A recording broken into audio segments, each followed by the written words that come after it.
Assalamualaikum warahmatullahi wabarakatuh.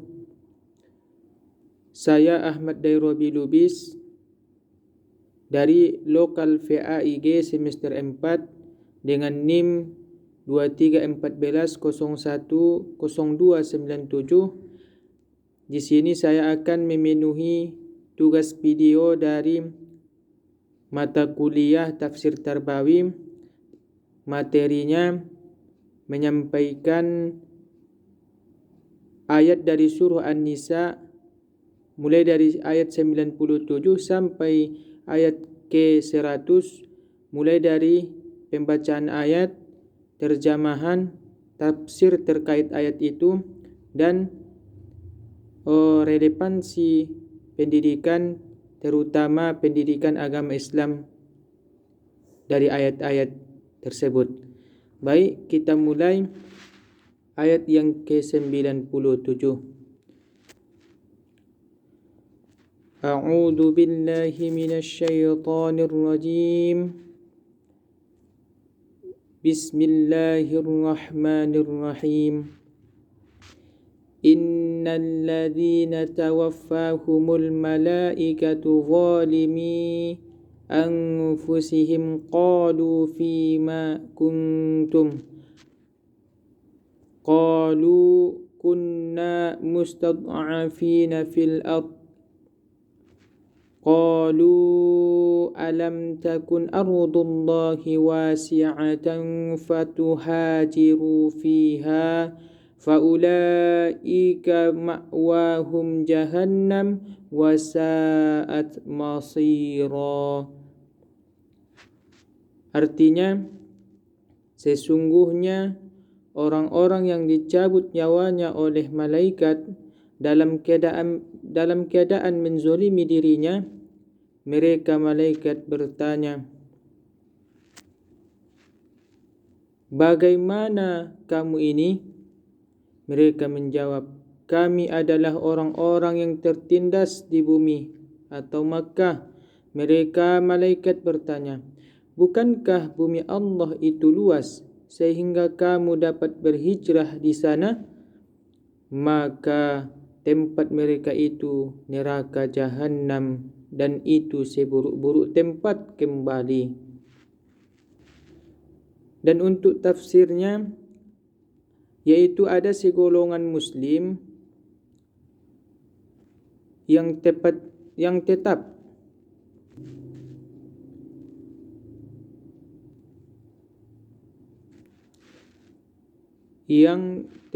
tinggal di Makkah. Mereka menyembunyikan keislaman mereka dari penduduk Makkah dan mereka tidak ikut berhijrah ke Madinah, padahal mereka mempunyai kesanggupan untuk melakukan hijrah tersebut. Mereka merasa senang tinggal di Mekah. Walaupun mereka tidak mempunyai kebebasan mengerjakan ajaran agama dan membinanya, Allah menyatakan mereka sebagai orang yang menganiaya diri sendiri. Sewaktu perang Badar terjadi, mereka dipaksa ikut berperang oleh orang musyrikin menghadapi Rasulullah SAW. Dalam peperangan ini, sebagian mereka mati terbunuh. Sesudah mereka mati, malaikat mencela mereka karena mereka tidak berbuat suatu apapun dalam urusan agama untuk agama mereka sendiri, yaitu Islam, seperti tidak dapat mengerjakan ajaran-ajaran agama. Mereka menjawab dengan mengajukan alasan bahwa mereka tidak melaksanakan ajaran agama disebabkan tekanan dari orang-orang musyrik Mekah, sehingga banyak kewajiban agama yang mereka tinggalkan. Para malaikat pun menolak alasan mereka. Kalau benar-benar mereka ingin mengerjakan ajaran agama, tentu mereka meninggalkan Mekah dan hijrah ke Madinah bersama Nabi. Bukankah bumi Allah ini luas? Kenapa mereka senang tetap tinggal di Mekah, tidak mau hijrah? padahal mereka mempunyai kemampuan dan kesempatan untuk hijrah itu, mereka tidak pindah ke tempat yang baru di mana mereka akan memperoleh kebebasan dalam mengerjakan ajaran agama dan memperoleh ketentraman dan kemerdekaan. Oleh karena itu, mereka mengalami nasib yang buruk. Mereka dilemparkan ke dalam neraka Jahannam, yakni tempat yang paling buruk untuk kembali. Secara umum, setiap Muslim wajib berhijrah dari negeri orang kafir bila mana di negeri tersebut tidak ada jaminan kebebasan melakukan kewajiban agama dan memelihara agama. Tetapi bila mana ada jaminan kebebasan beragama di negeri itu serta kebebasan membina pendidikan agama bagi dirinya dan keluarganya, maka ia tidak diwajibkan hijrah. Seterusnya ayat ke-98. A'udzu billahi minasyaitonir rajim. Illal mustad'afina minar rijali wan nisa'i wal wildani la yastati'una hilatan wa la yahtaduna sabila. Artinya, kecuali mereka yang tertindas dari kalangan laki-laki, perempuan dan anak-anak yang tidak berdaya dan tidak mengetahui jalan untuk berhijrah. Dan terkait untuk tafsirnya, yaitu dari ayat di atas atau ayat 98, yang mana ayat ini Allah Subhanahu wa ta'ala mengecualikan golongan orang yang tertindas, baik laki-laki atau perempuan, seperti Ilyas bin Abi Rabi'ah dan Salamah bin Hisham, Ummul Fadli dan Ummu Abdillah bin Abbas, dan anak-anak seperti Abdullah bin Abbas dan lain-lain. Mereka ini tidaklah dipandang menganiaya diri dan tidaklah dipandang berdosa karena mereka meninggalkan kewajiban berhijrah. Mereka ini adalah orang-orang yang benar-benar ditindas karena mereka tidak mempunyai kemampuan untuk keluar dari Makkah. Mereka tidak mempunyai daya upaya, perbekalan dan nafkah untuk hijrah ke Madinah. Mereka tidak mengetahui jalan keluar dari kesulitan itu. Faktor ketuaan, sakit, kemiskinan, dan juga tidak tahu jalan menuju Madinah adalah termasuk alasan-alasan yang dapat diterima.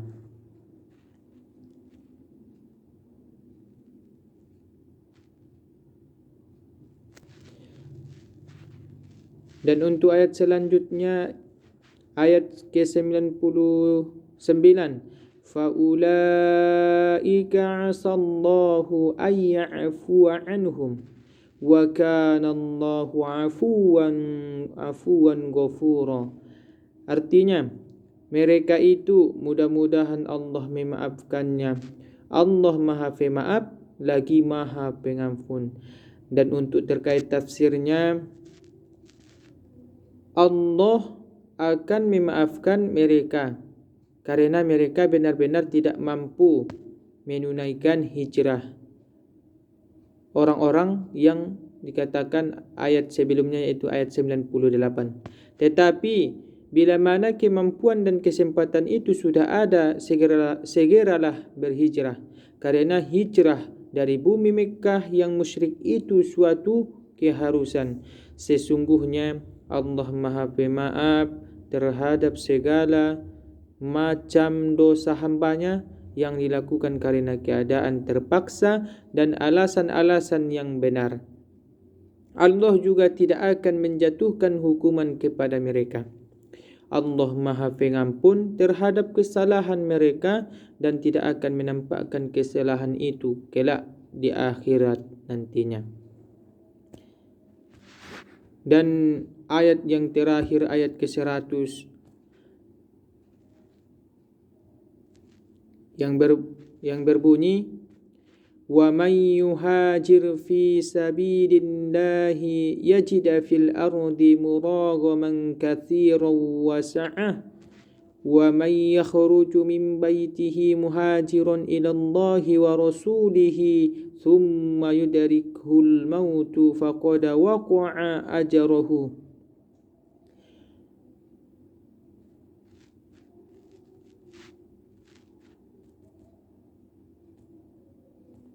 Waqa'a ajruhu 'ala Allah wa kana Allahu 'afuwan rahima. Artinya, siapa yang berhijrah di jalan Allah niscaya akan mendapatkan di bumi ini tempat hijrah yang banyak dan kelapangan rezeki dan hidup. Siapa yang keluar dari rumahnya untuk berhijrah karena Allah dan Rasulnya, kemudian meninggal atau sebelum sampai ke tempat tujuan, sungguh pahalanya telah ditetapkan di sisi Allah, Allah yang Maha Pengampun lagi Maha Penyayang. Dan terkait untuk tafsir ayat terakhir ini, ayat ke-100 ini, yaitu Allah menjanjikan kepada orang-orang yang hijrah meninggalkan kampung halamannya karena menaati perintah Allah dan mengharapkan keriduannya, mereka akan memperoleh tempat tinggal yang lebih makmur, lebih tentram dan aman, lebih mudah menunaikan kewajiban agama di daerah yang baru, yaitu Madinah. Janji yang demikian itu sangat besar pengaruhnya bagi mereka yang hijrah. Sebab umumnya orang-orang Islam di Mekah yang tidak ikut hijrah menyangka bahawa hijrah itu penuh dengan penderitaan dan daerah yang dituju itu tidak memberi kelapangan hidup bagi mereka. Allah akan memberi kelapangan hidup di dunia dan akan memberikan pahala yang sempurna di akhirat kepada orang-orang yang hijrah dan meninggalkan dunia sebelum sempat sampai ke Madinah. Amat jelas janji Allah kepada orang-orang yang hijrah dibandingkan dengan janji kepada mereka yang tidak hijrah karena uzur. Sebab bagi golongan yang akhir ini pengampunan Allah tidak disebut secara pasti. Pengampunan dan kasih sayang Allah sangatlah besar terhadap kaum muhajirin yang dengan ikhlas meninggalkan kampung halaman mereka untuk menegakkan kalimat Allah la ilaha illallah. Diriwayatkan oleh Ibnu Abi Hatim dan Abu Ya'la dengan sanad yang baik dari Ibnu Abbas, beliau berkata, Damrah bin Jundub pergi dari rumahnya. Bawalah aku dan keluarkanlah aku dari bumi orang-orang musyrik ini, Mekah, untuk menemui Rasulullah. Maka pergilah dia. Dalam perjalanan dia meninggal menuju atau berjumpa dengan Nabi Muhammad SAW. Lalu turunlah ayat ini.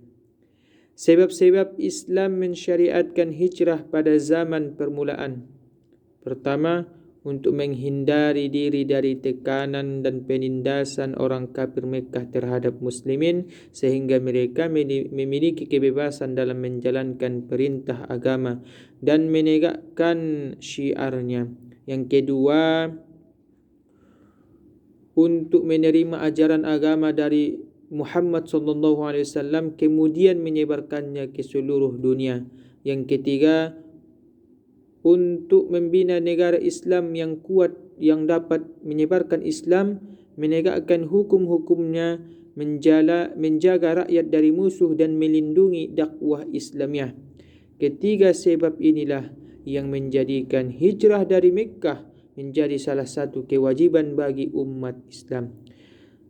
Sesudah umat Islam membebaskan Mekah, tidak ada lagi kewajiban hijrah karena ketiga sebab ini tidak ada lagi. Diriwayatkan dari Ibnu Abbas bahawa Nabi bersabda, la hijrata ba'dal fathi walakin jihadun wa niyatu wa idas tunfirtum fanfiru. Tidak ada hijrah sesudah pembebasan Mekah, tetapi yang ada ialah jihad dan niat. Jika kamu diperintahkan berperang, maka penuhilah perintah itu dan baguskan niat. Riwayat Al-Bukhari dan Muslim dari Ibnu Abbas.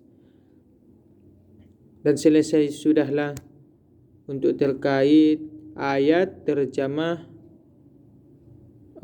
dan tafsirnya juga. Kita sambung untuk relevansi poin-poin yang penting terkait untuk pendidikan agama Islam, khususnya dari keempat ayat tersebut. Yang pertama, kesadaran beragama dan konsekuensinya. Ini terdapat pada ayat 97, yang mana mengajarkan pentingnya kesadaran beragama dan tidak boleh pasrah terhadap keadaan yang menghambat perjalanan agama Islam. Dalam pendidikan ini menanamkan sikap proaktif dalam menuntut ilmu. Tidak boleh malas atau berdiam diri dalam kebodohan. Yang kedua, uzur bagi orang yang benar-benar tidak mampu, yaitu terdapat pada ayat 98 sampai 99. Relevansinya dengan pendidikan agama Islam, yaitu konsep uzur syar'i, bahawa Allah memberikan keringanan bagi mereka yang benar-benar tidak mampu. Dalam pendidikan ini menanamkan sikap adil dan empati, bahawa tidak semua orang memiliki kesempatan yang sama, sehingga perlu saling membantu dalam belajar. Dan yang ketiga, keutamaan hijrah dan jihad yang terdapat pada ayat ke-100. Relevansi dengan pendidikan agama Islam ialah mengajarkan semangat perjuangan dalam menuntut ilmu dan meninggalkan lingkungan yang tidak kondusif bagi pendidikan agama. Memang harus, karena ini akan mendorong siswa untuk berani berubah dan berusaha lebih baik meskipun harus menghadapi kesulitan. Maka kita harus memiliki yang namanya sifat ikhlas dan sabar. Demikianlah video yang sangat sederhana ini. Mudah-mudahan cara saya menyampaikan bisa bermanfaat untuk kita semua, khususnya kepada diri saya sendiri. Saya akhiri dengan salam. Assalamualaikum warahmatullahi wabarakatuh.